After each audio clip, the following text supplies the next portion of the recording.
#Gigabyte Gaming A16 Laptop Review Script. So I was skeptical about this one. I've been through a lot of gaming laptops, and honestly, they all start to feel the same after a while. But when I got my hands on the Gigabyte Gaming A16, something actually clicked. I'm not exaggerating when I say this thing changed how I think about portable gaming. Link is in the description if you want to check the latest price on Amazon.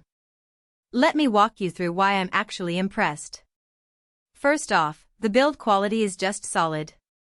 This laptop has a 180-degree hinge and this incredibly thin chassis at just 19.45 millimeters.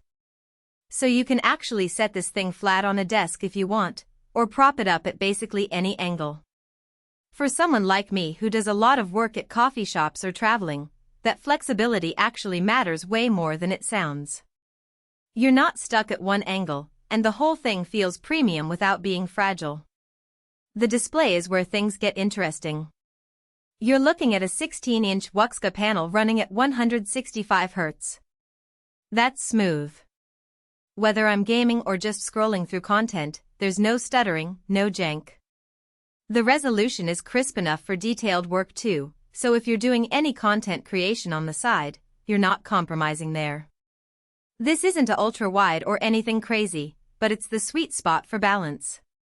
Performance-wise, the Intel i7-13620H paired with the RTX 5070 is actually a solid combination.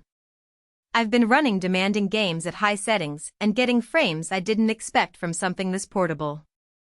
The 32 GB of DDR5 RAM handles multitasking without breaking a sweat. I can have Discord, Chrome with way too many tabs, and Photoshop all running while gaming, and it doesn't choke. That's the real test, right?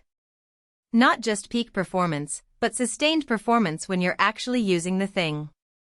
Storage-wise, you get a 1 TB SSD, which is respectable. Everything boots fast, games load fast. Windows 11 Home runs smoothly, and Gigabyte's included Gigabyte AI tool is actually useful for system optimization. It's not some gimmick that slows things down. It actually helps manage performance. Let me be honest about the trade-offs though. The thermals do run warm under heavy load, which is pretty normal for this class of laptop, but just know you might want a cooling pad for extended gaming sessions. Battery life isn't amazing either. You're getting maybe 5 or 6 hours of regular use, but gaming? Probably 3. That's the reality of packing this much power into something portable.